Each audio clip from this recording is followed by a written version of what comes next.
ससुराल ससुराल होता है, मायका मायका होता है। भारती जी जब रोटी बना रही थी तभी किसी ने दरवाजे की बेल बजाई। बेचारी भारती रसोई घर में अपने हाथों में लगे आटों से भरे हाथों के धोने तक लगातार दरवाजे की कुंडी बज रही थी। वह लगातार बोल रही थी कि थोड़ा रुको, मैं आ रही हूँ। अब इस उम्र में वह भागकर भी नहीं जा सकती दरवाज़ा खोलने के लिए। जैसे ही उसने दरवाज़ा खोला और सामने देखा कि उसकी बेटी आदिति दरवाजे के बाहर खड़ी थी, तब उसे आश्चर्य हुआ कि कुछ बताया भी नहीं। मैंने भी नहीं बुलाया तो आदिति अचानक कैसे आ गई? अपनी बेटी को देखकर भारती बोली, आने से पहले बताना तो चाहिए था। अकेले ही आई हो क्या? बच्चे, जमाई जी और बच्चे कहाँ हैं? भारती जी ने एक साथ कई सारे सवाल किए। तभी आदिति बोली, माँ, क्या कोई अपनी प्यारी इकलौती बेटी को ऐसे स्वागत करता है? मुझे लगा कि तुम मुझे अचानक देखकर बहुत खुश होगी और सबसे पहले मुझे गले लगाकर बोलोगी। वह यहाँ तो उल्टा ही हो रहा है। शायद तुम दुनिया की पहली माँ होगी जो बेटी को ससुराल से अपने घर आते हुए देख खुश होने के बजाय चिंता में पड़ गई। क्या मैं अकेली इस घर में नहीं आ सकती? क्या हमेशा दामाद और बच्चों के साथ ही आना जरूरी है? बोलकर आदिति घर में प्रवेश कर गई और अपना सामान रखकर बोली, भाभी कहाँ पर हैं? भाभी जल्दी चाय नाश्ता लेकर आओ, आपकी ननद आई है। बहू घर पर नहीं है, अपने मायके गई है, माँ ने कहा। अच्छा, इसीलिए तुम घर संभाल रही हो और खाना बना रही हो। माँ, तुम्हारी बहू के तो बड़े ठाठ हैं। बहू मौज से घूम रही है और सास घर संभाल रही है। देखो ना, आपने बहू के आने से पहले ही खाना बनाकर रखा है।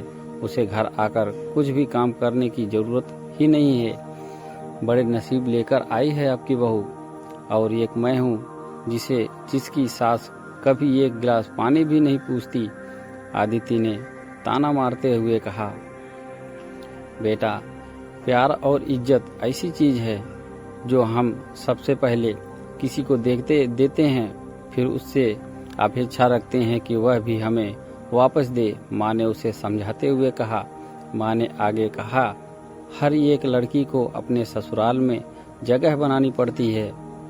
वह कुछ भी आसानी से नहीं मिलता। तुम अपनी सास से एक गिलास पानी की अपेक्षा करती हो। तुम तो उनकी बहू हो। तुम बहू हो, फिर भी तुमने कभी उन्हें एक गिलास पानी दिया है क्या? तुम शादी के बाद ससुराल में रही हो कितने दिन? जब तुम्हारे मन को लगा तब अपनी बैग भरी और सीधा मायके आ जाती हो। मायका और ससुराल एक ही शहर में है। इसका मतलब ऐसा नहीं होता कि तुम जब चाहो तब मायके आ जाओ और चाहो उतने दिन रहकर वापस ससुराल चली जाओ। मायके में भी बेटी को मान सम्मान तभी मिलता है जब बेटी ससुराल का मान सम्मान रखकर मायके में कुछ दिनों के लिए आती है, तभी उसे मान सम्मान मिलता है। ऐसा हर रोज बिन बुलाए कोई कारण ना होते हुए भी कोई बेटी मायके आती होगी तो उसको साधारण पूछताछ भी कोई करता नहीं। और तुम मेरी बहू को बोलती हो, तुम तो मेरी बहू की बराबरी भी मत करो। वह कभी भी बुलाए बिना अपने मायके नहीं जाती है और गई भी तो वहाँ की कोई भी बात में वह कुछ नहीं बोलती। वह जब घर में रहती है तब वह मुझे घर के में से कोई भी काम को हाथ लगाने नहीं देती।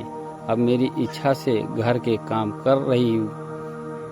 वह मुझे काम करने को नहीं कह गई। अपनी बेटी को माँ के सिवाय अच्छा कौन समझ सकता है? मुझे तुम्हारा स्वभाव अच्छी तरह पता है। तुम्हारे ससुराल में सब लोग अच्छे हैं। तुम ही उनके साथ मिलजुल कर रहना नहीं चाहती। ससुराल तो ससुराल होता है और मायका तो मायका होता है।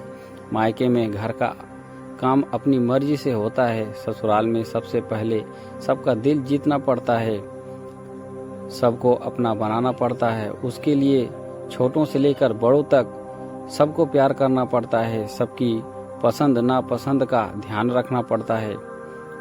सबसे प्यार से बोलकर सबको उनके घर के कामों में मदद करनी पड़ती है, तभी सब लोग घर में आई नई बहू को स्वीकार करते हैं, उसे अपना मानते हैं। तुम जिम्मेदारी लेने के लिए तैयार ही नहीं हो, इसीलिए रोज रोज मायके चली आती हो। यहाँ आकर भी वही करती हो। अभी की बात देख लो, घर में कदम भी नहीं रखा, उतने में भाभी को ऑर्डर देना शुरू कर दिया। भाभी मुझे चाय नाश्ता ला कर लाओ। वह व्यक्ति घर में है या नहीं, वह कैसी है, उसकी तबीयत कैसी है, वह पूछना भी जरूरी नहीं समझा। घर में आए मेहमान की मेहमान नवाजी होती है, पर उनका बर्ताव बोलना सामने के व्यक्ति को पसंद आया तो मेहमान नवाजी ना मांगते हुए भी पूरी होती है। पर तुम्हारा ऐसा बर्ताव मुझे भी पसंद नहीं आता, तो तुम्हारे ससुराल के लोगों को कैसे पसंद आएगा। तुम बोलती हो ना कि मेरे बहू का बहुत ठाठ है, तो सही बात है।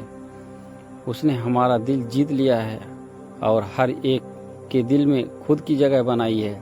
वो रोज रोज तुम्हारे जैसी ससुराल के लोगों के साथ झगड़ा करके मायके जाती, इस वजह से ससुराल और मायका दोनों जगह उसकी इज्जत होती है।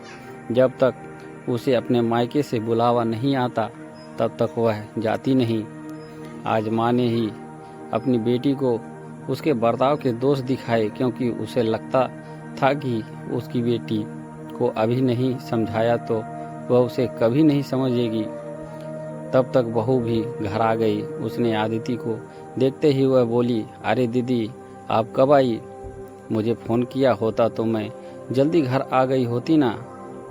इस पर आदिति बोली, नहीं नहीं भाभी, मैं वापस जा रही हूँ। अभी भी मेरे सास का फ़ोन आया था, उनके सीने में दर्द हो रहा है, मुझे वापस जाना है, जाऊंगी वापस कभी यहाँ।